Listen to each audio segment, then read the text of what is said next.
Meus irmãos, o grande teólogo Santo Agostinho, ele dizia que no dia da ceia nós comemos dois tipos de pães.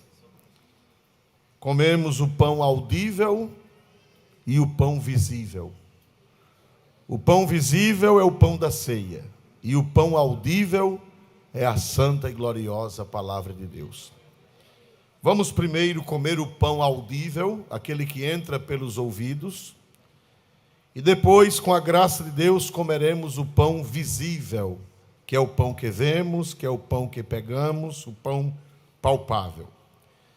Meus amados irmãos, desde alguns dias que esta palavra de Deus, ela vem falando ao meu coração sobre o capítulo 12 da carta de São Paulo, segunda aos Coríntios. Meus irmãos, e eu aprendi, fui cavar, fui buscar, fui garimpar, e com a graça de Deus, eu descobri algumas coisas que eu não sabia, e que quero, com a ajuda do Senhor, compartilhar com os irmãos nessa noite. O apóstolo disse: conheço um homem em Cristo, versículo 2, que há 14 anos, se no corpo não sei, se fora do corpo não sei, Deus o sabe, foi arrebatado até onde, meus irmãos? Ao terceiro céu. Conheço um homem em Cristo.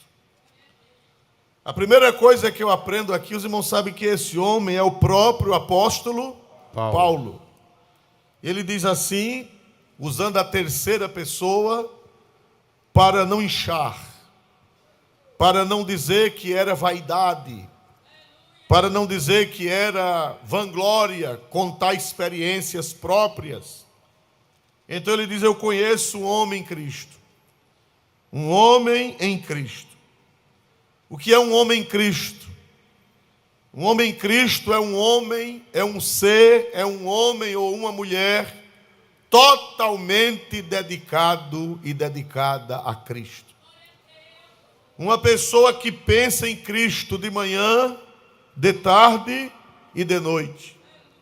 Um homem em Cristo, uma mulher em Cristo, é uma pessoa voltada para Cristo, revestida de Cristo, que quer ver Cristo conhecido, quer ver Cristo amado e quer ver Cristo glorificado na terra. Conheço um homem em Cristo. A segunda coisa que eu aprendo nessa primeira parte, ele disse: há 14 anos, glória a Deus, se no corpo não sei, se fora do corpo não sei. 14 anos. Quando Paulo escreveu essa carta, ele já era bem velho, e ele já tinha... Isso quer dizer que essa experiência dele foi mais ou menos no ano 44 depois de Cristo. Esse arrebatamento que ele teve foi mais ou menos no ano 44.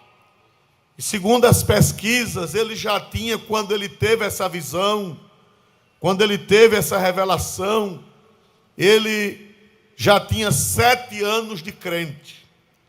Ele já tinha 7 anos de cristão, quando Deus lhe deu esta revelação. E ele disse: se no corpo não sei, se fora do corpo não sei. Foi uma experiência tão real, foi uma experiência tão viva, foi uma experiência tão tangível, que ele não sabia nem se foi no corpo ou se foi fora do corpo. Porque o homem não é feito só de corpo, ele é feito de corpo e ele é feito de alma e espírito. E ele dizia: o negócio foi tão real, o negócio foi tão sério, que eu estou até hoje sem saber se eu subi com corpo e tudo, ou se eu subi só em espírito. Meus amados irmãos, eu quero dizer a vocês que essas experiências ainda hoje existem. Glória ao nome de Jesus. Ainda hoje Deus pode arrebatar o crente. Não creio que Deus vá nos arrebatar para o inferno. Como muita gente por aí afora, toda semana faz viagem ao inferno. Eu não quero ir, glória a Jesus. Agora, se Jesus quiser me arrebatar para ir no céu, eu quero. Quem quer também, em nome do Senhor Jesus Cristo? Amém. Glória a Deus. Então, irmãos, nós vemos aqui que ele foi arrebatado até o terceiro céu, o chamado também de paraíso. A palavra paraíso é uma palavra persa, nem é hebraica, nem é grega, nem é latina. É uma palavra de origem persa e significa um jardim fechado. O que é o paraíso? O paraíso é um jardim de Deus, onde habitam seres celestiais. Não é o céu propriamente dito, não é a sala do trono, não é a Nova Jerusalém. O paraíso é uma região celestial, onde habitam seres celestiais, onde habitam os anjos e onde habitam os santos. Todo santo, toda santa que morre em Cristo não está indo direto ao céu, mas está indo a este lugar maravilhoso chamado o que, irmãos? Paraíso. Paraíso. É um jardim onde Deus visita, onde o Senhor Jesus visita. Eu creio que Jesus visita esse jardim, porque a palavra paraíso em persa significa jardim fechado. E o que é que Deus fazia todo dia no jardim do Éden? Quem está lembrado que era que todas as tardes Deus fazia uma visita. E eu creio que neste paraíso, onde estão os salvos, onde estão os patriarcas, onde estão os profetas, onde estão os apóstolos, onde estão os mártires, onde estão os servos de Deus que já partiram, eles estão lá porque Jesus garantiu ao ladrão que se arrependeu. Jesus disse: na verdade te digo que hoje estarás comigo onde, meus irmãos? No paraíso. Então o crente, quando morre, ele vai a esse lugar. E foi nesse lugar que Deus marcou o encontro com Paulo. Não foi na sala do trono, aleluia, glória ao Senhor. Não foi na Nova Jerusalém, mas foi no jardim que existe nas regiões celestiais. Esse jardim também, esse lugar celeste, disse o apóstolo que ele chamou de terceiro céu. Foi arrebatado até uma hora, ele diz que foi o paraíso, e outra hora ele diz que foi ao terceiro céu. Meus irmãos, por que terceiro céu? Porque segundo a teologia, nós temos 3 céus. O primeiro céu em latim é o cielo aerum, que é o céu dos ares, é o céu das nuvens, é o céu dos pássaros, é o céu dos aviões. Então esse céu é o primeiro céu, segundo a teologia. É o aerum, ou o cielo aerum, o céu das aves, o céu dos pássaros, o céu das nuvens, o céu dos aviões. E também tem o segundo céu. O segundo céu é o cielo siderum, é o céu sideral, é o espaço sideral onde está o universo. Ali não vão as aves, ali não vão os aviões, ali é acima das nuvens, é o céu das estrelas, é o céu onde estão os astros, é o céu onde estão os planetas, é o céu que está fora da atmosfera. Glória a Deus, esse é o segundo céu. Mas depois do céu das aves, depois do céu das estrelas, tem o céu empíreo, o céu do reino, o céu do império, o céu onde Deus reservou uma morada para os seus remidos. Glória a Deus, esse é o terceiro céu, que é justamente o paraíso. Ele está fora do nosso alcance. Só os espirituais, só os salvos é que podem chegar neste cielo, neste céu empíreo ou empíreum. Então, meus amados irmãos, foi nesse lugar que Paulo teve um encontro com o Senhor. Aleluia! Oh Jesus, glória a Deus! Quem me dera, quem desejaria fazer uma visita a esse lugar? Levante a mão e dê um glória a Deus, quem desejaria. Glória a Deus. Aleluia, aleluia. Eu desejaria ir neste lugar. Aleluia. Não é uma fantasia, não é uma ideia imbecil, idiota, é uma realidade. Oh, glória a Deus. Quem crê que existe este lugar glorioso, levante a mão mais uma vez e glorifique ao Senhor. Glória a Deus. Paulo foi arrebatado até este paraíso, até este terceiro céu. E lá, meus irmãos, versículo 4, pastor, por favor, versículo 4, leia. Aleluia. Foi arrebatado ao paraíso e ouviu palavras inefáveis, de que ao homem não é lícito falar. Olha, irmãos, foi arrebatado ao paraíso e ouviu lá palavras inefáveis, que ao homem não é lícito falar. E eu aqui, cavando, buscando, pesquisando, eu descobri que Moisés e Paulo era como se fosse um Moisés no Novo Testamento. Glória a Deus. Claro que mais do que Moisés e mais do que Paulo é quem? Mais do que Moisés e mais do que Paulo? Jesus. Mas em matéria de homem, em matéria de ser humano, exclusivamente humano, Paulo, ele era semelhante a Moisés. Eu descobri que Moisés, vocês já sabem, que Moisés falava com o Senhor o que, irmãos? Face a face.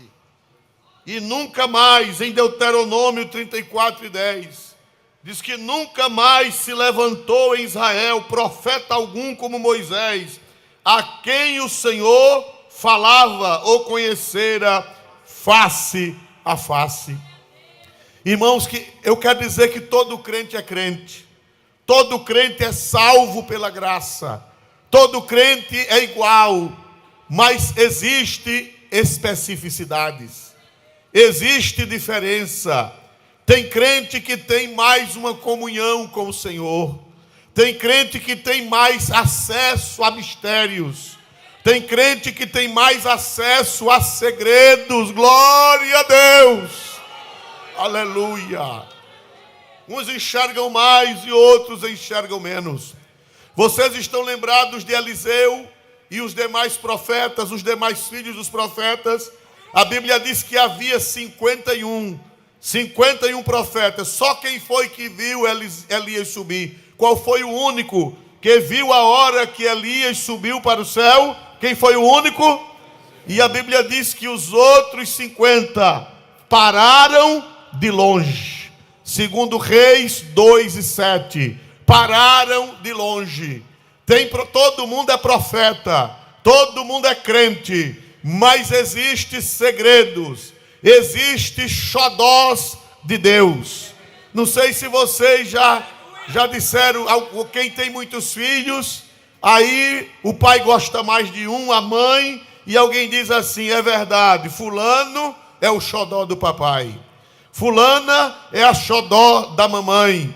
E eu quero dizer que Deus tinha um xodó. Vamos usar essa expressão tão simples, tão rasteira, mas para que possamos compreender.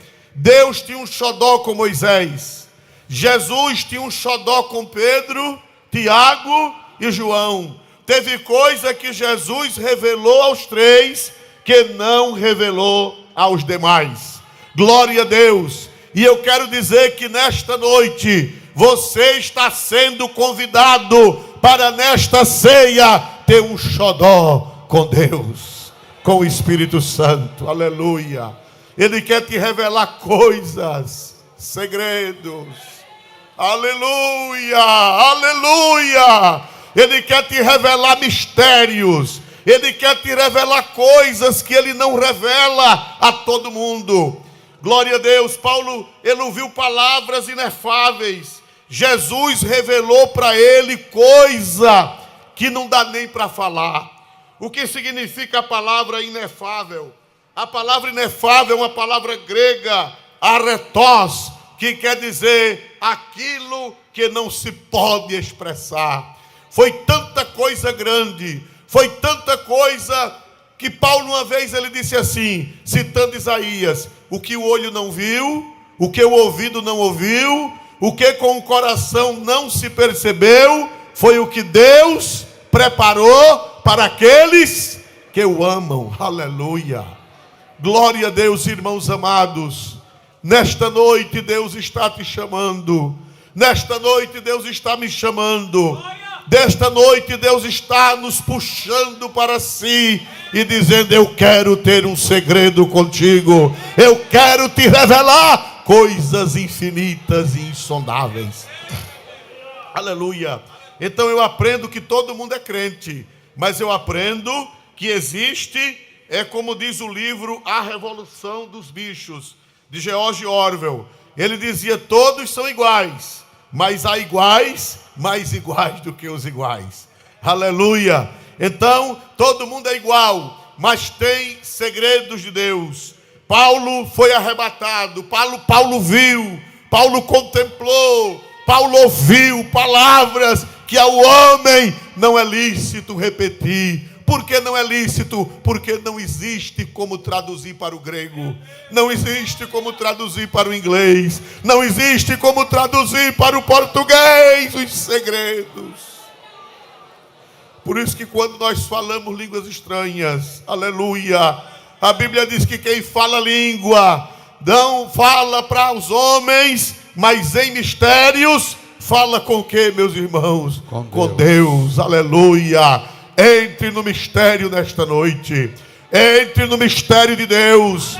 A igreja pentecostal é sobrenatural. A igreja pentecostal recebe mistérios grandes dos céus. Nós estamos perdendo a pentecostalidade. Nós estamos perdendo os carismas. Nós estamos perdendo os dons. Nós estamos perdendo as experiências. Glória a Deus. É evidente que toda experiência tem que ser balizada na palavra. Se tiver alguma experiência além da palavra, não é de Deus, porque Deus nunca contradiz o que, meus irmãos? A sua palavra. Então, não aceitamos experiências contra a Bíblia, mas experiências dentro do leito da Bíblia, elas são aceitáveis. Ainda hoje, Jesus Cristo é o mesmo, ontem, hoje e eternamente.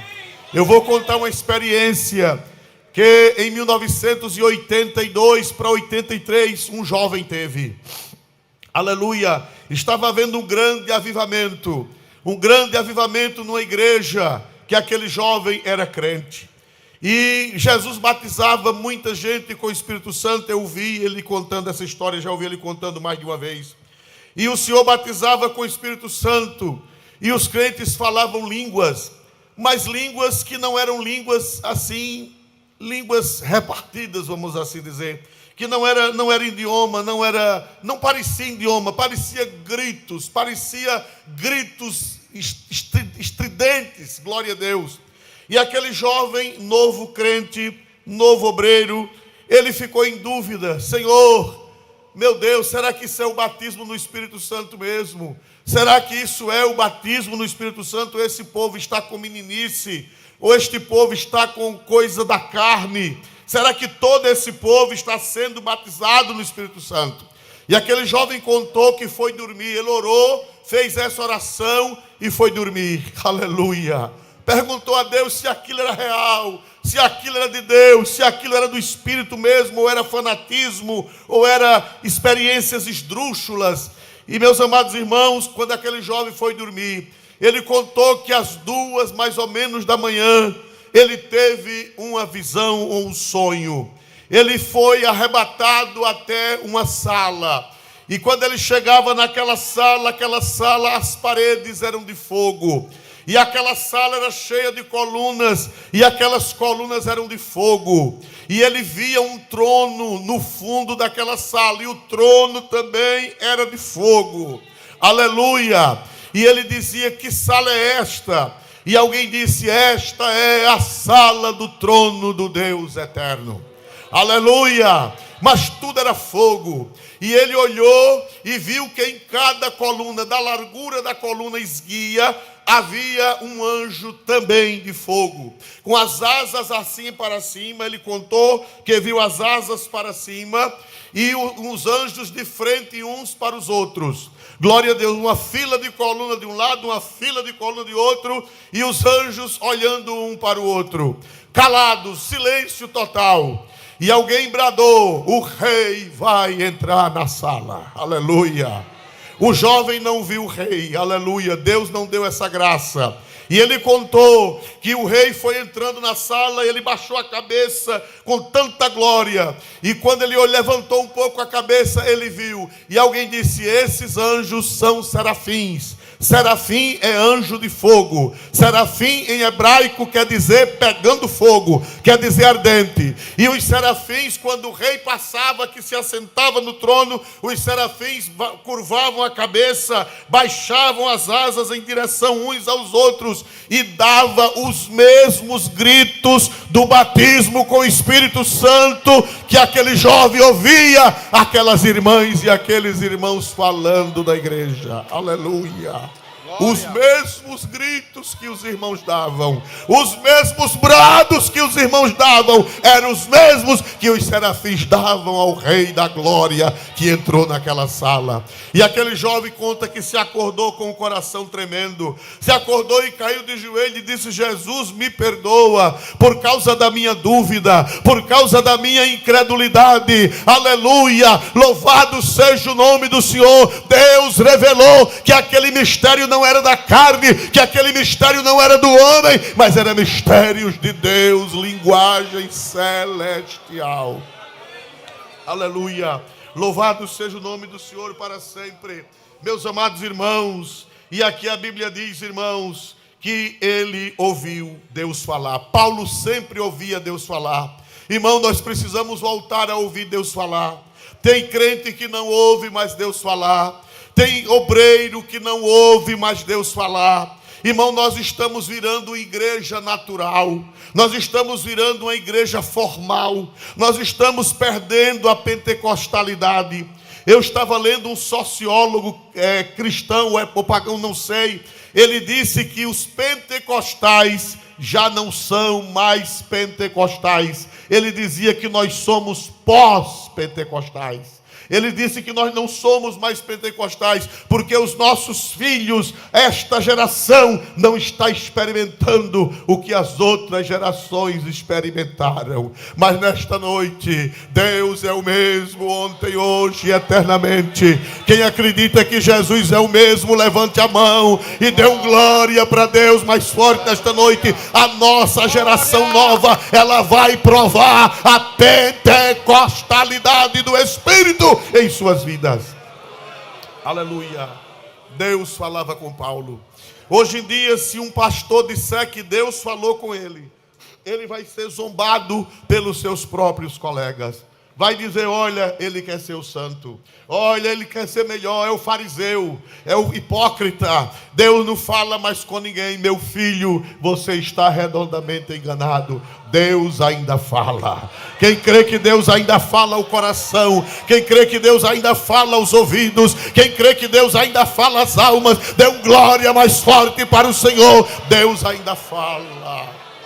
Deus ainda fala. Jesus falar com Paulo não era novidade, irmãos. Em Atos dos Apóstolos 18:9, leia aí por favor, Atos dos Apóstolos 18:9, glória a Deus.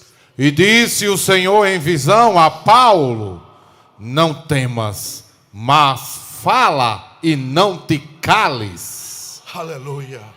Atos 22:18, aleluia. E vi aquele que me dizia: dar-te pressa e saia apressadamente de Jerusalém, porque não receberão o teu testemunho acerca de mim. Aleluia. E disse o Senhor em visão a Paulo lá em Corinto. Paulo estava desanimado, porque as almas não estavam se entregando. Ele vira de uma missão fracassada lá em Atenas, e ele estava desanimado em Corinto. Mas quando ele estava pensando em ir embora, a Bíblia diz: e disse o Senhor a Paulo em visão: não temas, mas fala e não te cales, porque eu tenho muito povo nesta cidade. Oh, aleluia. Oh, aleluia. Quantos obreiros que não ouvem mais a voz do Espírito. Quantos crentes que não ouvem mais a voz do Espírito. Quantos jovens que não ouvem mais a voz do Espírito. E a Bíblia diz que quando Paulo chegou em Jerusalém, o Senhor Jesus lhe disse: apressa-te e sai logo de Jerusalém, porque não receberão o teu testemunho acerca de mim. Meus irmãos, Deus ainda fala. Isso aqui não encerrou com o cano das Escrituras, como dizem os sensacionistas. Deus ainda fala. Eu sei que Deus ainda fala. Eu sei que Deus ainda se revela. Eu sei que Deus ainda se manifesta no meio do seu povo. Aleluia. Oh, glória seja dado o nome de Jesus. Aleluia, aleluia, aleluia. Meus irmãos, aí Paulo diz no versículo 5 e no versículo 6, por favor leia. Nós vamos terminar daqui a pouco o sermão. Dá para pregar de várias vezes, não dá para pregar de uma vez só. Glória a Deus. De um assim me gloriei eu, mas de mim mesmo não me gloriarei, senão nas minhas fraquezas. Porque se quiser gloriar-me, não serei nécio, porque direi a verdade. Mas deixo isso, para que ninguém cuide de mim mais do que em mim vê, ou de mim ouvir. Paulo passou por aquela experiência, e ele estava contando aquela experiência. Ele disse: é para que ninguém pense de mim, ninguém cuide de mim mais do que o que vê e do que ouve. Em outras palavras, ele estava dizendo: irmão, eu estou contando essa experiência para vocês não me idolatrarem. Não pense de mim além, não cuide de mim além. Cuidar aqui é pensar. Não pense de mim mais do que você me vê ou de mim ouve. Em outras palavras, Paulo está dizendo: eu sou um homem falho, eu sou um homem de carne e osso, eu sou um homem como vocês são. O que é que a Bíblia diz? Elias era um homem sujeito às mesmas, o que, irmãos? Paixões que nós, era sujeito aos mesmos sentimentos. O que é que eu aprendo aqui? É que Deus, ele usa vaso de barro, como essas meninas que cantam. Deus usa vasos de barro, irmão. Louvado seja Deus, aleluia. Paulo passou por um aperto grande. Ele vai contar um aperto que ele passou. Ele vai contar a fraqueza dele. Ele vai contar os sofrimentos dele. Ele vai contar que foi ferido com espinho na carne. Ele disse isso para que ele ficasse fraco, para que ele ficasse débil, para que ele ficasse fraquejado. Para quê? Para mostrar que o poder não era dele, a glória não era dele, a essência era de Deus, o poder era de Deus, a unção era de Deus, a santidade era de Deus e não era de Paulo. Glória a Deus nas alturas dos céus. Versículo 12, capítulo 12, versículo 7. Glória a Deus, observe que riqueza que tem aí. Glória a Deus. E para que me não exaltasse pelas excelências das revelações, foi-me dado um espinho na carne, a saber, um mensageiro de Satanás, para me esbofetear, a fim de não me exaltar. Olha, irmãos, diz aqui a Bíblia: para que eu não me exaltasse, foi-me pela excelência das revelações. O que é que eu aprendo aqui? Eu aprendi aqui, irmãos, que quanto mais Deus te dá excelência, quanto mais você é usada por Deus, quanto mais você é usado por Deus, quanto mais Deus te usa, Deus te revela, mais você vai ser provado, mais espinhos espinhos vão vir à sua vida, espinhos inesperados. Qual foi o apóstolo que mais produziu? Você sabe dizer qual foi o apóstolo que mais produziu? O apóstolo Paulo. Quem foi que fundou mais igrejas? Paulo. Quem foi que batizou mais crente? Paulo. E quem foi que Deus deu mais revelação? Quantas epístolas Paulo escreveu? Você sabe quantas epístolas Paulo escreveu? 13. E se ele escreveu Hebreus, em vez de 13 são 14. Não sabemos se foi ele. Então, irmão, ele escreveu 1/3 do Novo Testamento. Os maiores esclarecimentos da doutrina cristã foram revelados a quem? Foram revelados a Paulo. Aí ele disse: mas para que eu não me exaltasse. Aleluia. Quando Deus te usar, quem era que tinha dom de curar? Quem era que tinha graça de expulsar demônio? Qual o apóstolo que mais curou? Diz que até os lenços, o lenço cheio de suor e cheio de secreção, ele mandava, colocava em cima do enfermo. E o que era que acontecia, irmãos amados? O enfermo era curado. E os demônios, quando jogavam o lenço de Paulo em cima do demônio, do endemoniado, o demônio, que irmãos? Fugia. Mas ele disse: mas para que não me exaltasse pela excelência das revelações. Aleluia. Glória. Oh, glória a Deus. Eu creio que Deus está falando com alguém aqui esta noite.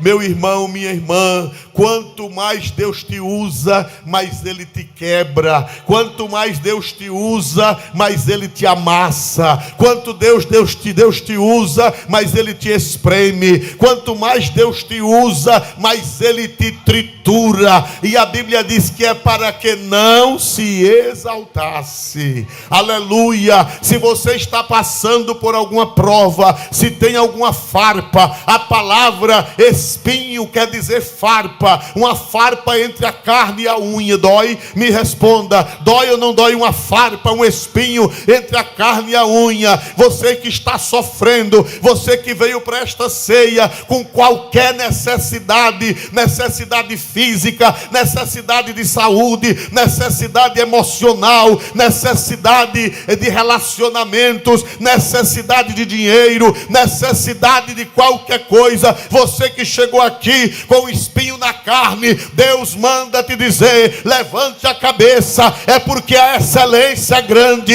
é porque o que Ele tem te dado e vai te dar é grande, e quanto mais Deus dá excelência ao crente, mais o espinho na carne aparece. Oh, aleluia. Quem está entendendo? Quem está entendendo?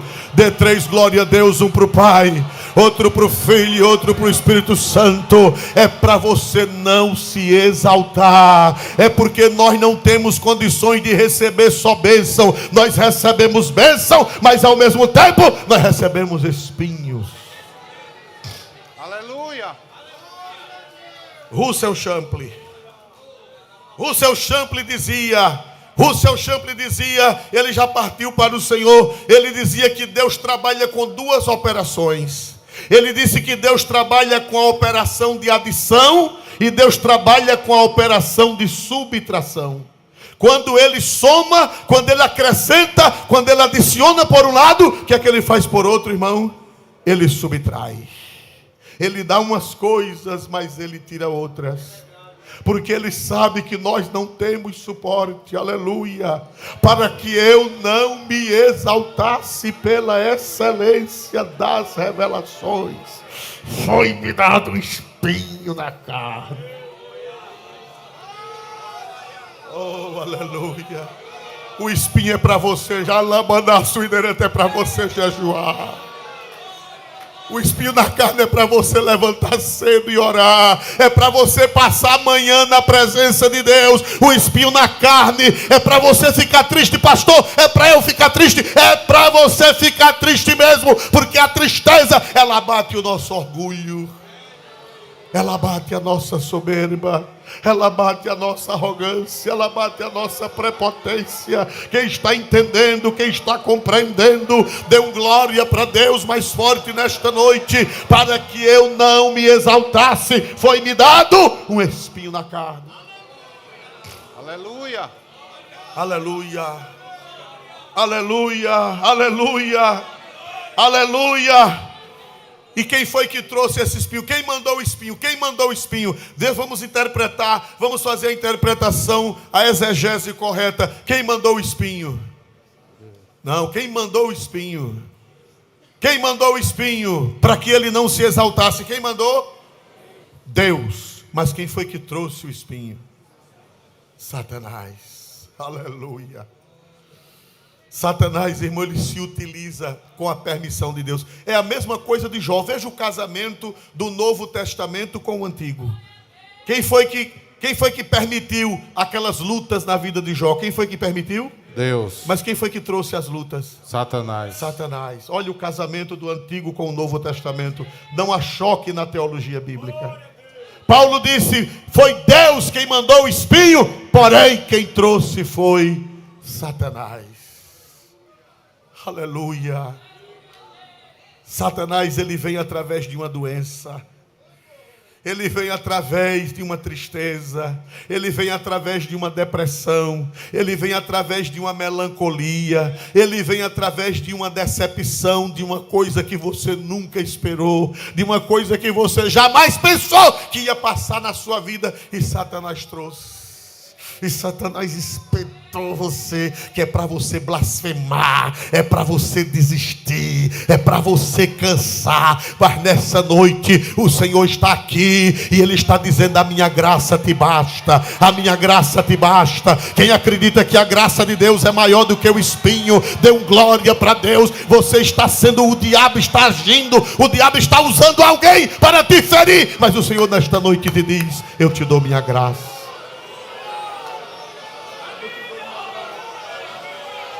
Glória a Deus.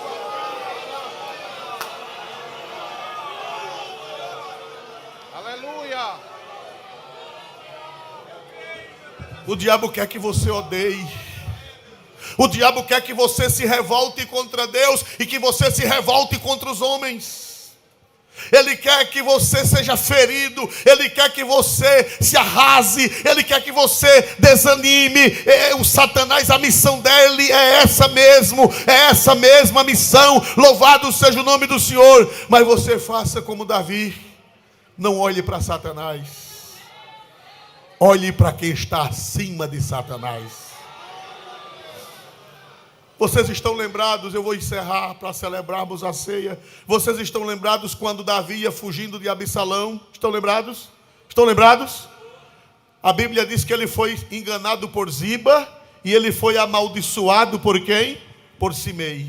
Simei era um benjamita da casa de Saul e ele ficou amaldiçoando Davi, jogando o quê? Quem lembra o que foi que ele ficou jogando? Jogando terra e jogando pedra. Aleluia. Aí o primo de Davi disse, Davi, você quer que a gente arranque a cabeça desse cão? Aleluia. Você quer que a gente arranque a cabeça desse endemoniado, desse benjamita infeliz, da casa de Saul? Aí Davi disse, não, deixa ele jogar pedra. Deixa ele amaldiçoar, porque foi o Senhor quem mandou que ele fizesse isso. Oh, é o Senhor quem manda. Não fique com raiva de Simei. Não fique com raiva do diabo, porque é Deus quem está permitindo. Aleluia. Deixa Simei jogar pedra, deixa Simei jogar terra. Levanta a cabeça e vai caminhando para Jerusalém. Vai caminhando para Jerusalém. Vai caminhando para Jerusalém. Deixa Simei jogar pedra, deixa Simei jogar terra, deixa Simei te amaldiçoar, deixa Simei fazer o que ele quiser, porque foi o Senhor quem mandou. Mas para encerrar, não a mensagem, mas para encerrar a mensagem, o momento da mensagem, não a mensagem ainda tem outro tanto dessa, mas não vai dar tempo. Glória a Deus. Você está lembrado de Jesus? Na hora que Jesus foi preso, você está lembrado? Lá em São João capítulo 18, versículo 11, quando os soldados vieram prender Jesus com espadas e varapaus, estão lembrados que eles vieram com cacete, eles vieram com porretes, eles vieram com espada, com lança, para prender quem, minha gente? Quem? Quem? Jesus. Jesus. Aí Pedro não aguentou. Pedro disse: Senhor, eu estou aqui com a espada, Senhor, o Senhor quer que eu arranque a cabeça desse povo? Aí o que foi que Jesus disse? Glória a Deus. Do começo, bota na tela. Mas Jesus, leia. Disse a Pedro: mete a tua espada na bainha. E não beberei o cálice que o Pai me deu? Sabe o que foi que Jesus disse? Pedro, não é esse povo quem está me dando o cálice. Pedro, não é esse povo. Esse povo apenas é usado por Satanás. Mas quem está mandando esse cálice é o Pai. E eu vou beber o cálice que o Pai me deu. É o Pai quem está me dando. Esse espinho é o Pai quem está mandando. É o Pai quem está fazendo. E eu vou beber. Eu não quero brigar com esse povo. Eu não quero arrancar a cabeça desse povo. Eu não vou me vingar desse povo. Porque é o Pai quem está mandando o cálice. Não importa quem traga o cálice, importa que é o Pai quem está mandando. Aleluia. Vamos ficar de pé em nome do Senhor Jesus Cristo. Aleluia. Aleluia, aleluia, aleluia, aleluia, aleluia, aleluia. Glória, glória, glória a Deus. A mesa diretora da convenção vai ministrar lá embaixo. Aleluia. Glória a Deus.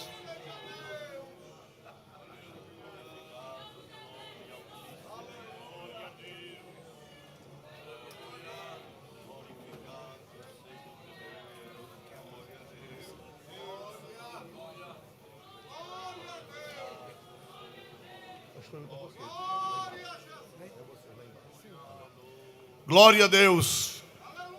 Quem está feliz com Deus nesta noite? Quem está feliz com Deus mesmo com espinho na carne? Aleluia. Foi o Pai quem mandou esse espinho. O diabo trouxe, mas foi com autorização do Pai. Mas ele diz: a minha graça te basta.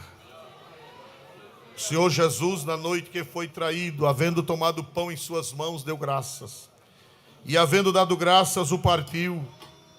E o deu aos seus discípulos, dizendo: tomai e comei todos vós, isto é meu corpo que é partido por vós, fazei isto em memória de mim. Glória a Deus.